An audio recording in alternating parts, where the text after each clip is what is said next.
Welcome to the Day After Podcast on our sub-show Pixar Sunday, where normally we be watching and reviewing every Pixar film in order.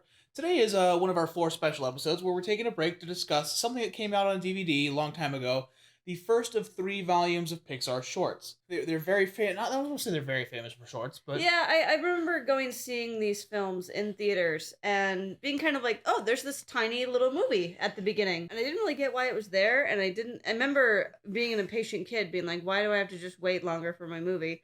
And then right at about Geri's game, I started appreciating what these actually were. Not all of them are good, especially this round where they're really, really figuring it. This first volume is really interesting in seeing what they can do. they've gone on record, Pixar has, saying that these shorts usually serve 2 purposes. One is to test a new animation technique to see if it works, see if we can develop that into a full feature. The second one is to hone talent for directing later things. Right. For example, well, we'll get to it. You'll hear different examples. This is going to be really quick because some of these I don't want to talk longer than the length of the actual short. Right. Because some of these are awfully short. So we'll go ahead and get started.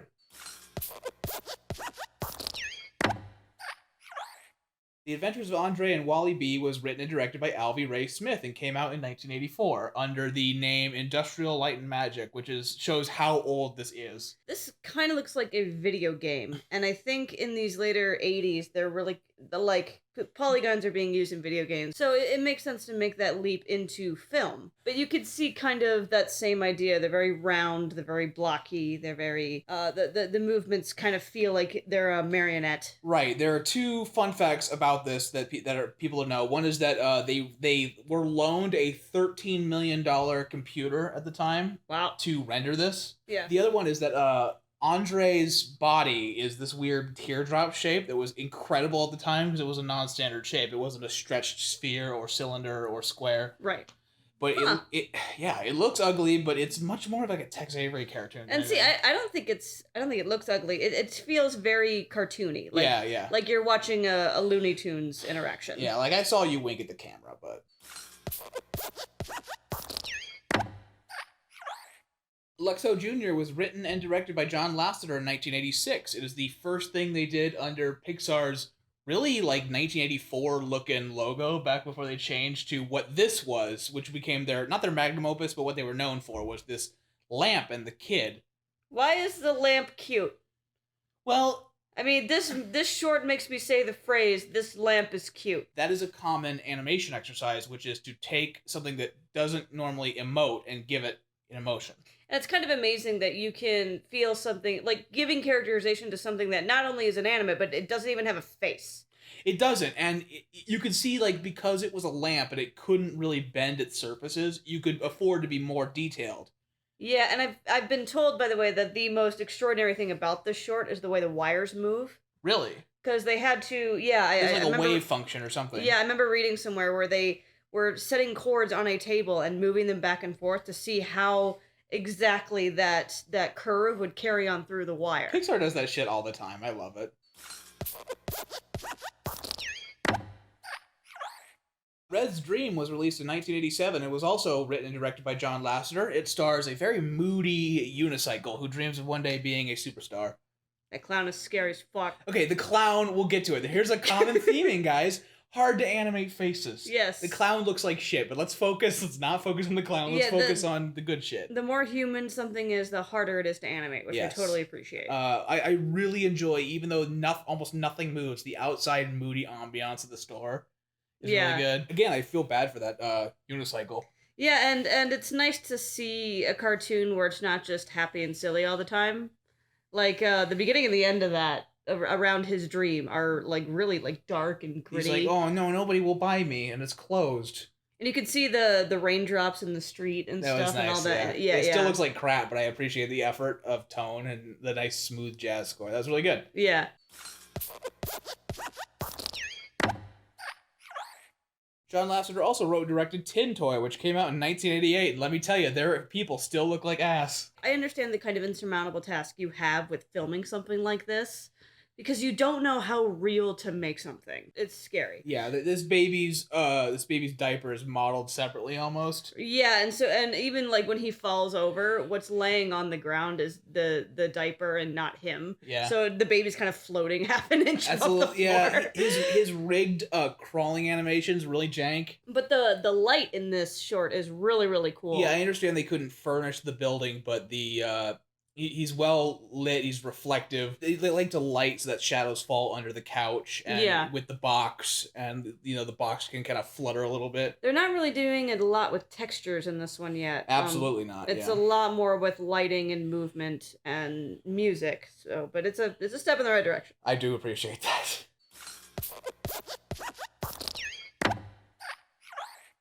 One year later, John Lasseter wrote and directed Knick Knack, based on the story of he and his wife, every time they go somewhere, picking up a snow globe and bringing it home. I like the snowman. I like the snowman because you can still see like the sculpting needs work, but it's a snowman. It doesn't have to have smooth skin. He has a goal and he has a desire, and the entire short is about him achieving that. It's not a inanimate object having a feeling, but I do like that, and this totally feels like a kid was sitting in his dad's office seeing all the knickknacks piled up on the shelves and just like making little imaginary stories with them. It is cool, yeah. The texture work still pretty bad. They're still honing the Tex Avery Chuck Jones style of making a cartoon, and he winks at the camera right before he blows up his thing. It's very much set up payoff. It's really it's funny for its time, even though the animation's not good. Not urban legend, I think it's fact. It's really hard to find, but there's an earliest version of this. The two women, Sunny Miami and Sunny Atlantis, apparently had giant spherical titties that got taken out somewhere along production. It's very hard to find the one where they have titties. Somebody had to animate those. It was just spheres, I was told. Geri's Game was written and directed by Jan Pinkava, who would go on to write Ratatouille. How many years is between Geri's Game and Tin Toy? Holy shit, 9 years. Okay. It's just boggling how good Geri looks. I can see how they chose an old person because their skin is, I guess, tighter and it doesn't move or emote as much. Well, yeah, the opposite. Their skin is a lot looser, therefore it doesn't. You don't have to. Oh, it doesn't have to look good. Yeah, you don't have to do the fine motor structures that you would have to do with somebody who has tighter skin. The texture. This is where you start to see some really amazing texture work. They're laying a lot of ground in texture work. The chess pieces have wood grains. Even if they're just like a JPEG put on top, they still look really good. Yeah. The blur on the background of the autumn park that they're in is really good. I see there, even though it's one guy. Right. And ignore the unfortunate implications that he might have dementia or be the only person left on the planet.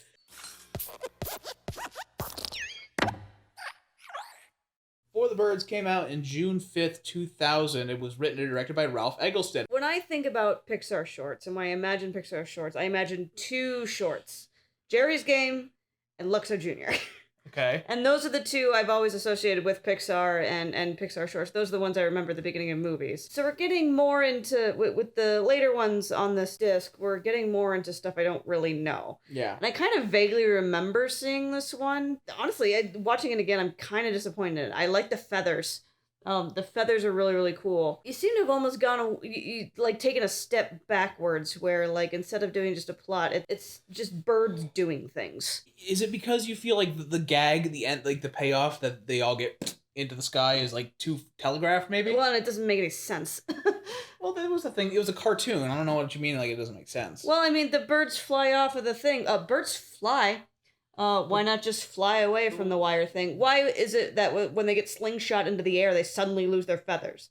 Rule of funny, I guess. It's I don't mean weird. to nitpick a short.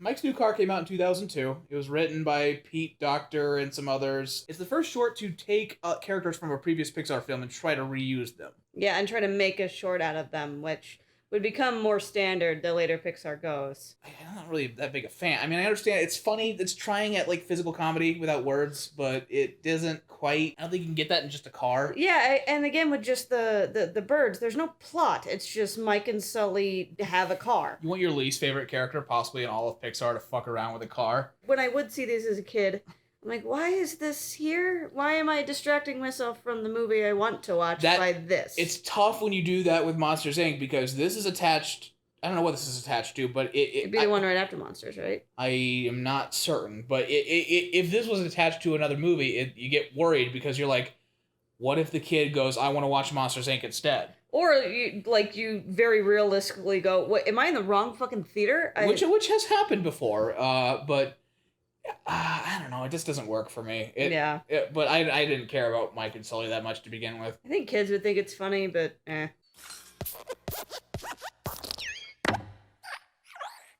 Boundin came out Christmas of 2003, and it was written and directed by Bud Luckey, one of the ones my wife hasn't really seen. But I really liked this one. I liked the kind of old campy musical style that it has. It's kind of like Old West. Yeah, like Song of the South, but not super racist. I didn't quite like the really safe animation design or character design of the jackalope. It seems like Lotso or like Bing Bong or something. Honestly, it kind of seems like something I would see out of a DreamWorks like Over the Hedge or something, which is a real shame considering when this came out versus when that movie came out. Oh, that's upsetting.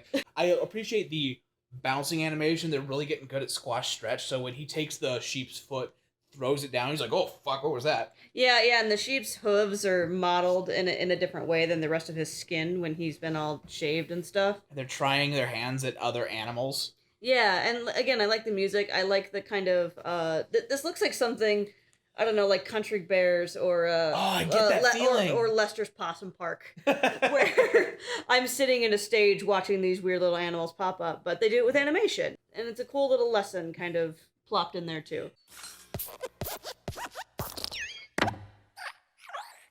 2005 saw the release of The Incredibles on DVD, and with it a specially advertised short called Jack Jack Attacks. So I watched The Incredibles DVD like an absolutely nauseating number of times. Only went to Jack Jack Attack once. There's not much here. It feels like a promotional short. And it's take the salt out for a second. I do appreciate all the physical gags they did with Jack Jack. Fire Jack Jack. Floating through walls, Jack Jack. Yeah, the laser beams, and Kari's just like fucking totally done with the ship, and an expert at dealing with it by the time Syndrome comes over. Yeah. Oh. I think this short wastes a lot of time hitting the beats that we see in the movie with this scene. Yeah. It wastes a lot of time Kari leaving messages, and it wastes a lot of time with Syndrome coming over. Syndrome was just at the end. That's not what I have problems with. What I find interesting, and you have a cool like fan theory here, that this was meant to be in the movie, and they took it out because of pacing issues. But when you see Incredibles 2 and you see how much Jack Jack is in there, you realize that had they included this short in the movie, it would just kind of had the same pacing problems of Incredibles 2. Yeah, because we had that. And I remember, as much as Jack Jack was in the trailers, it really kind of brought the movie down. Cars came out in 2005, and with it, the short film One Man Band, directed and written by Andrew Jimenez and Mark Andrews. I am a gigantic fan of Scott Pilgrim vs. the World. The fighting musicians gets me so tingly. And the Pouty Kid is pretty fucking hilarious. The Pouty Kid did so good. When they want to stop the music and they go... And I'm making that noise for the mic on purpose because it's quiet, so you can hear that. I don't have any money. Yeah, it's kind of a shame because you watch that and you see how well they are, how good they are at humans now, how good they move. And then you watch Cars. I'm getting a lot of energy similar to the scene in Toy Story 2 with the Jerry's Game model cleans Woody and all the things pop out of the musicians. Yeah. That's very similar, like, by your bootstraps energy, where I have this whole setup that I made. It's very rickety. Yeah, I like how it just constantly keeps, like, building on itself. The way the music builds, like, they're actually building their entire one-person band or orchestra as this goes on. And it paces itself for a small joke, like when you're washing in silence while she tries to her instrument to tune it right, but then suddenly she's an expert. And you don't have to ask, why is she an expert? Because it's funny, and she gets this big old bag of money dropped. Right, and you don't ever see who dropped that off. You just see a shadow, and then this giant bag of money, and then when it zooms out again, there's nobody else in the plaza. Yeah, this trolling lady, this trolling little girl is so funny. Oh, man.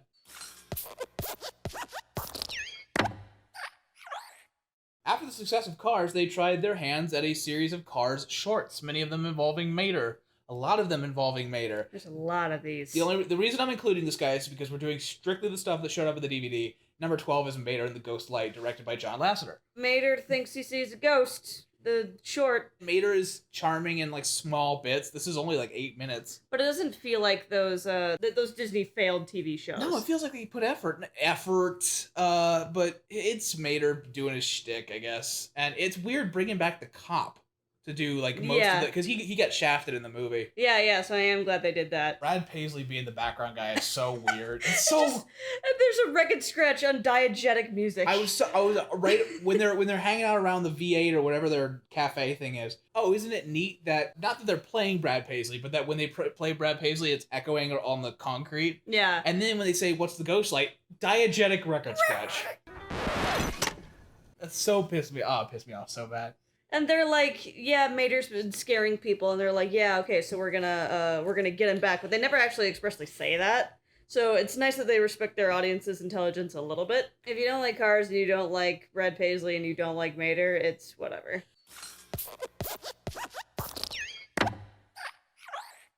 All right, the last one on this disc came out in 2006. It's Lifted, written and directed by Geri Rydstrom. About a little young alien passing his abduction test, which I find fucking hysterical. Okay, am I crazy? Are they a tad Yokian looking? They're green. That doesn't count. But yes, they're green, and they have kind of a green gooey and texture. They're floppy, and they look Yokian. Yeah, but heads up, I really love the idea of the fact that we have an alien abduction story that doesn't have a hillbilly motif to it, which is kind of the reason I hate Monsters, Inc. One of them. Yeah, I like the switchboard they're using. And when he gets frustrated and like runs his hands all across it, there's this really satisfying clacking sound and a really satisfying way those switches move. It felt like those hairy pillows that you move your hand around. Yeah. Oh, that was good. And I like the dad who barely moves. Yeah, and there's a part that John really likes where he shoves his hand into the guy's stomach and it stays indented. That's so good. For a while and then slowly poofs back out. And they could have made it like a really easy to understand like setup, but the abstractness of just 10 million identical switches is really funny. That man that gets abducted, he has his neck broken. I was gonna say that guy has a concussion, and then he falls off the thing at the end. He falls silently off. No, it's not silent. It just happens to be in credits. Yeah, in credit. You don't see it. It's accompanied by a Wilhelm scream, which I find fucking hysterical. But I'm excited. We won't see another one of these short scenes for a while. We want to space them out quite a little bit before we jump back in. But guys, that's been Pixar Shorts Collection number 1. Yeah. Join us in 1 week where we are tackling a controversial favorite, 2013's Monsters University. Yeah, there's a lot of politics between John and I personally in this one, so we'll get to that next week. All right, but thank you for joining us, and you guys have a nice night. We'll see you in 1 week.